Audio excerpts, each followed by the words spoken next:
وہاں مہندی مسی کہیں بیچا کرتے ہیں. پتھروں کے شہر میں آئینے نہیں بکا کرتی.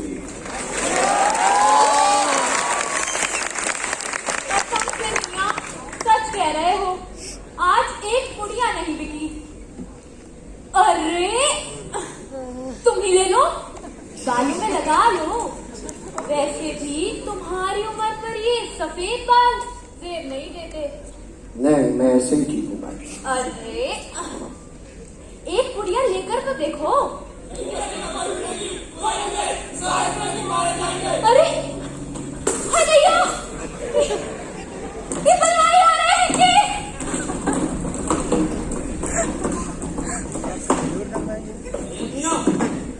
ہمارا ساتھ دے رہے ہیں. ان فرنگیوں پر حملہ بولا جائے گا.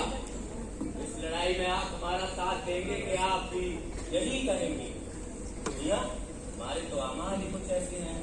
ہم پر اللہ نے ظالم حکمران بٹھا دیا ہے, خدا کی مرضی ہے وغیرہ وغیرہ. نہیں, میں سیاسی مار کو خدا کی مرضی نہیں کہتا. اپنے برے اعمال اور کم ہمتی کو خدا کی مرضی اور مصلحت کہنا بزدلی کی بات ہے. لیکن میں اتنا جانتا ہوں کہ حکومت ہمارے ہاتھ سے نکل چکی ہے, مال و اسباب لٹ چکا ہے. جدید دور کے مطابق تعلیم صفر ہے, اور اس پر یہ غیر دانشمندانہ جوش اور خون کا ابال ہمیں کہاں لے کر جائے گا؟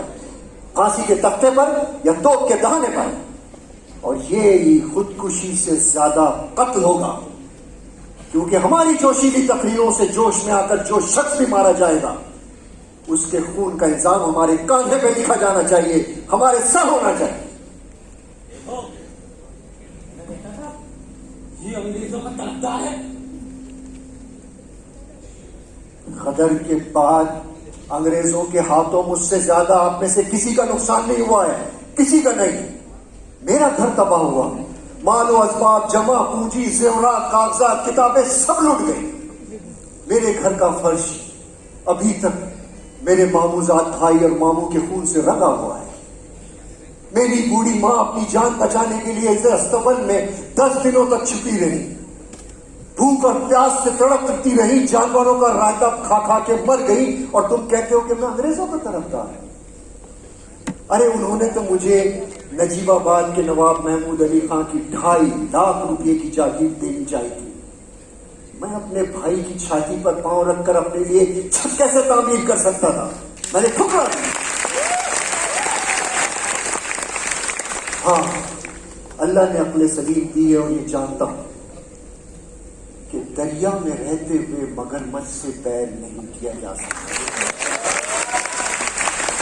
اور یہ بھی جانتا ہوں کہ کانپور کے بی بی گھر میں 250 انگریز عورتوں اور بچوں پر ڈھولو پنت نانا صاحب نے ظلم نہ ڈھائے ہوتے, انہیں بے دردی سے قتل نہ کیا ہوتا, تو انگریز حکومت مسلمانوں پہ اتنے ظلم نہیں ڈھاتی.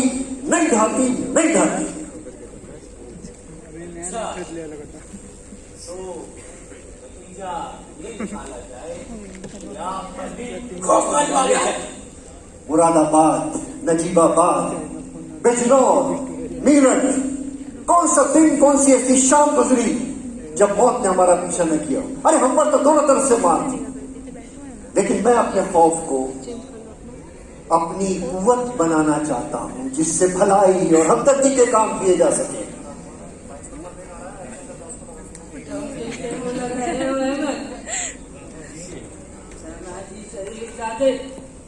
اپنے خوف و ڈر کو اپنی مدافعت, اپنے ڈیفنس کے لیے استعمال کرتے, اور سیاسی حرام زادے اپنے خوف کو جارحیت اور دہشت پھیلانے کے لیے استعمال کرتے. جاؤ یہاں سے, صفا ہو جاؤ, چل جاؤ مردوں.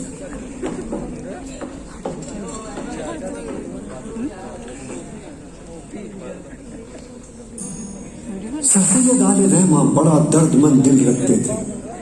انہوں نے جہاں اپنی پہلی پوسٹنگ کے دوران اپنی عدالت کے راستے میں آتے جاتے مزدوروں, کارپینٹرز, کھدائی مزدوروں, وزن ڈھونے والے مزدوروں, دھوبیوں اور تیلیوں کی آسانی کے لیے نت نئے اوزار اور مشینیں ڈیزائن کر دی تھی، وہیں دلی اور اس کے آس پاس کی تاریخی عمارتوں کا اپنے دوست امام بخش صاحبائی اور رائے شنکر داس کے ساتھ مل کر بڑی محنت سے ڈاکومنٹیشن اور میپنگ کر دی تھی۔ وہی ہوا جس کا سر سید کو ڈر تھا۔ آج وہ تاریخی عمارتیں صرف سر سید کی اس شاندار تخلیق آثار الصنادیق میں ہی زندہ ہیں۔ غدر کے بعد کچھ کو انگریزوں نے ہیلے اور بہانے سے مسمار کر دیا اور کچھ کو لاپرواہی اور ناقدری نگل گئی۔ سر سید آل رحمہ کی زندگی میں ہی اس کتاب آثار الصنادیق کا ایم ہینری ایلیوٹ اور ایم رابرٹ جو کہ دلی کے کلیکٹر تھے، دا ریمننٹس آف اینشینٹ ہیروز کے نام سے، اور فرانسیسی تاریخ داں غرسان دتاسی نے فرینچ میں ترجمہ کر کے شائع کیا تھا۔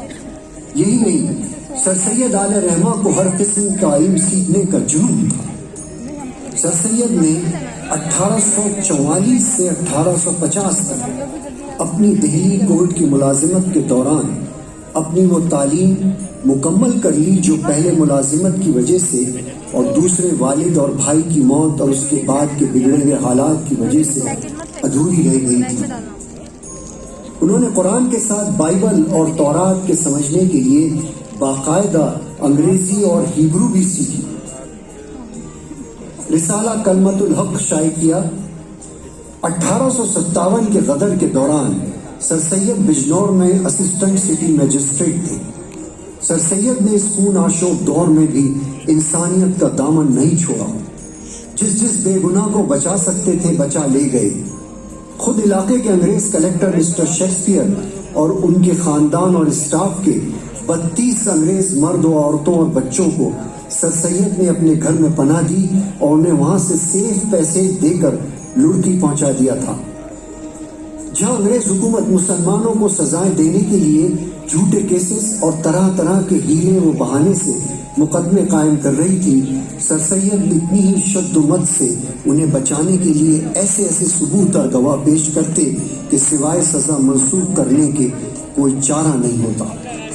ذرا سوچئے کہ سر سید نے غدر کے بعد بجنور مراد آباد میں صدر الصدور کی حیثیت سے 1857 سے 1859 تک تقریباً 33,000 لوگوں کو جیل اور پھانسی کی سزاؤں سے بچایا ہے۔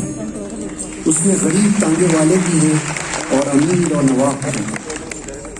اپریل 1859 میں سر سید نے ایک نہایت دلیری کا کام کر دیا۔ انہوں نے غدر کی وجوہات پر اسباب سرکشی ہندوستان، کازز آف انڈین ریوولٹس لکھی۔ یہی وہ کتاب ہے جسے ہم اور آپ اسباب بغاوت ہند کے نام سے جانتے ہیں۔ کازز آف انڈین ریوولٹس نامی اس پیمفلیٹ میں ایسٹ انڈیا کمپنی کی زیادتیوں کی وجہ سے پیدا ہونے والی بے چینی اور غصے کا کھلم کھلا ذکر تھا۔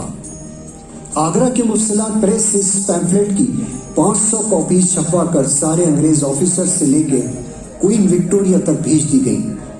صرف ایک کاپی اپنے پاس رکھی۔ سر سید پر مقدمہ قائم ہو گیا، لیکن برٹش حکومت کو ماننا پڑا کہ سر سید کا مشاہدہ صحیح تھا اور انہیں بری کر دیا گیا۔ صرف سزا کے طور پر 1859 میں ان کا تبادلہ مراد آباد کر دیا گیا۔